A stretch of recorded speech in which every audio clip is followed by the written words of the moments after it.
Cárdenas, tu médico de confianza. Y esto es, yo te lo resumo. Bueno, no esto, porque esto se puede de salud de Buenza.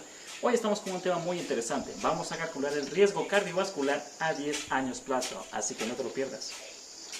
El riesgo cardiovascular es la probabilidad de sufrir un evento cardiovascular, tomando en cuenta que no únicamente nos referimos con evento cardiovascular al infarto de miocardio, sino también a la angina de pecho, insuficiencia cardíaca congestiva, enfermedad arterial periférica, accidente cerebrovascular y ataque isquémico transitorio, en un determinado tiempo. En la mayoría de los casos, los predictores de riesgo cardiovascular predicen a 10 años de Perú, y toda esta predicción la hacen en base a los factores de riesgo cardiovascular que posee un individuo.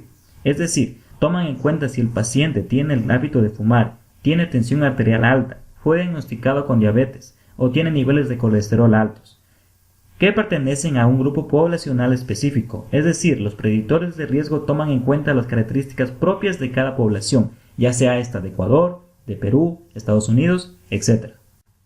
Existen numerosos predictores de riesgo cardiovascular, pero en este video hablaremos del más novedoso y del que más se apega a la realidad de cada país. Lo estamos refiriendo al GloboRx.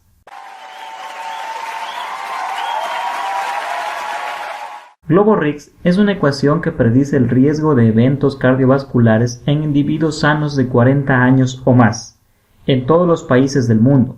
Utiliza información sobre el país de residencia, la edad, el sexo, si es fumador o no, si presenta diabetes, el valor de tensión arterial y el nivel de colesterol de una persona para predecir la posibilidad de sufrir un evento cardiovascular en los próximos 10 años.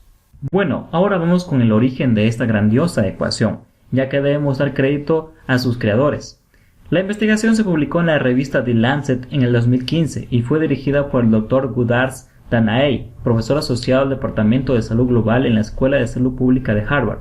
Él y sus colaboradores obtuvieron los coeficientes de la ecuación, es decir, determinar qué factores favorecen los eventos cardiovasculares a largo plazo.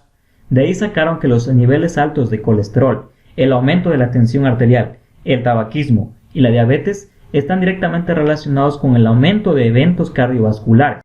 Todos estos coeficientes se obtuvieron a partir de 8 estudios de corte relacionados con factores de riesgo cardiovascular. Cabe recalcar que todos estos estudios fueron realizados en Estados Unidos.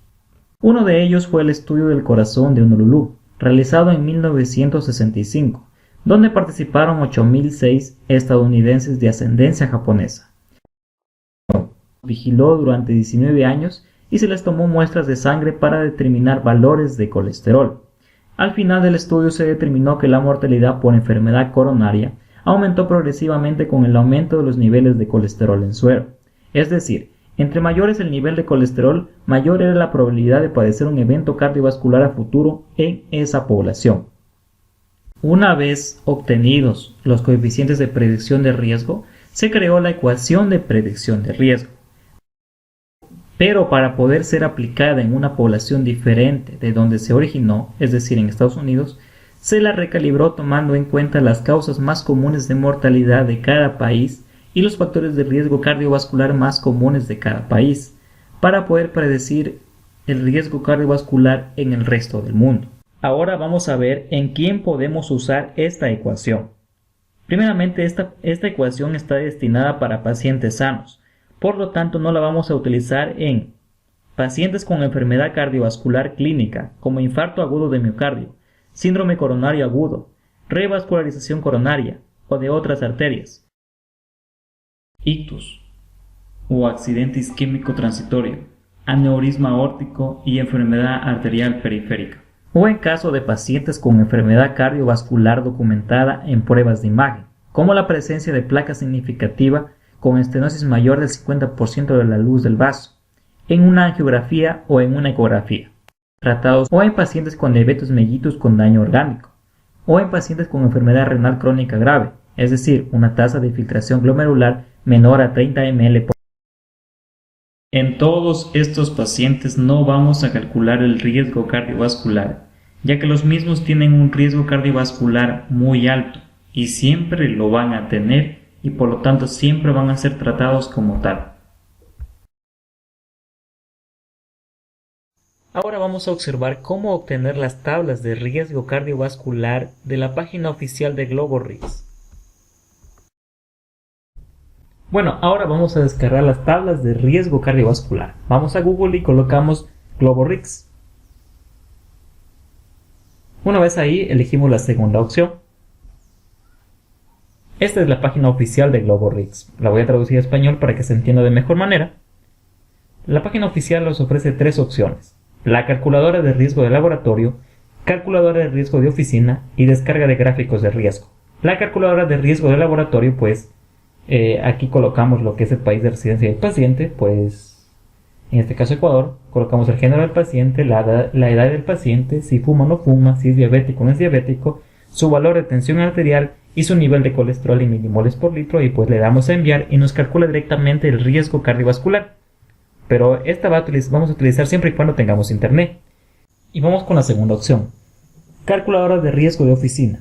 Esta nos pide el país de residencia del paciente, en este caso igualmente Ecuador, la altura, el peso, el género, la edad, si fuma o no fuma, su nivel de tensión arterial, pero no nos pide lo que es el valor de colesterol total, pero es menos fiable que la calculadora de riesgo de laboratorio. Bueno, y ahora vamos con la tercera opción que nos ofrece la página.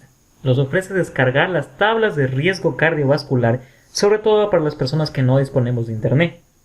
Lo único que tenemos que hacer es ir y poner el país a donde pertenezcamos o en el país donde vive tu paciente y darle a descargar gráfico. Debemos de elegir entre gráfico de riesgo de laboratorio y gráfico de riesgo de oficina. Y como les dije, las más confiables son los gráficos de riesgo de laboratorio y pues se prefiere descargar esos.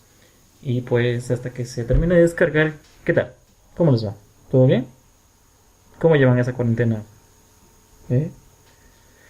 Tranquilidad, tranquilidad, humanidad. No sé qué más decir. Bueno, ya volvemos. Y ahora les presento oficialmente lo que son las tablas de riesgo cardiovascular de Ecuador. Más adelante vamos a cada uno de los elementos de esta tabla para poder usar. Luego debemos obtener los datos que requiere la tabla.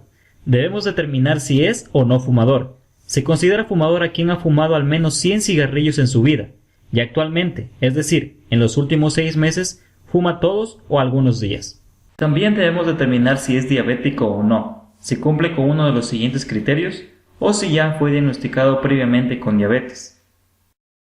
Debes obtener el valor de tensión arterial tomada de acuerdo a la norma técnica. Y por si acaso no sepas tomar adecuadamente la presión arterial, por aquí te dejo un video del Consejo Argentino de Hipertensión Arterial donde te muestran cómo tomar adecuadamente la presión arterial. También debes ordenar exámenes de laboratorio donde conste el colesterol total. Pero en la mayoría de los casos, y sobre todo en Ecuador, los laboratorios reportan en miligramos por decilitro, por lo que es necesario transformarlo a milimoles por litro. Esto se logra multiplicando el valor de colesterol total en miligramos por decilitro por 0.026. Por ejemplo, si nos reportan 300 miligramos sobre decilitro de colesterol total, para transformarlo y poder usarlo en las tablas de GloboRix, es necesario multiplicarlo por 0.026, obteniendo 7.8 milimoles por litro de colesterol total. Bueno, y ahora vamos a ver cómo están estructuradas las tablas de riesgo cardiovascular. El gráfico de riesgo cardiovascular está conformado por 8 columnas, 4 para mujeres y 4 para hombres. De las 4 destinadas para mujeres, 2 corresponden para mujeres no diabéticas y las otras 2 corresponden para mujeres diabéticas. Dentro de las 2 columnas destinadas para mujeres no diabéticas, una pertenece para mujeres no diabéticas fumadoras y la otra pertenece a mujeres no diabéticas que no fuman. Las otras 2 columnas destinadas para mujeres diabéticas, una pertenece para mujeres diabéticas fumadoras y la otra para mujeres diabéticas no fumadoras. Además, cada columna contiene 5 subcolumnas que representan los valores de colesterol total en milimoles por litro, que van de 3 a 7 milimoles por litro. Además, las tablas de riesgo cardiovascular están conformadas por 7 filas que representan a 7 grupos de edad, desde los 40 años a los 74 años de edad. Además, cada fila contiene 4 subfilas que representan a los valores de presión arterial desde los 120 milímetros de mercurio hasta los 180 milímetros de mercurio. Y por último, dentro de cada cuadro delimitado por las subcolumnas y subfilas, se determina el valor de riesgo cardiovascular a 10 años plazo. Bueno, y ahora vamos con un ejemplo. Supongamos que tenemos una paciente del sexo femenino de 45 años, diabética, con valores de presión arterial de 150-80 milímetros de mercurio, que fuma de vez en cuando y con niveles de colesterol total de 250 miligramos por decilitro. Bueno, que ha fumado más de 1000 cigarrillos en su vida, así que sí es fumadora. Se trata de una mujer diabética, fumadora, de 45 años, con niveles de presión arterial de 150 milímetros de mercurio. Dato de vital importancia: cuando el valor está intermedio, o sea, entre 160 y 140, como es este caso, debemos elegir siempre el que está más alto, entonces 160. Lo mismo pasa con el colesterol. Elegimos el número más alto, en este caso elegimos el número 7. El riesgo cardiovascular de esta paciente es del 45%, es decir, tiene 45% de probabilidades de sufrir un evento cardiovascular en los próximos 10 años. ¿Y ahora qué hacemos con este valor? No.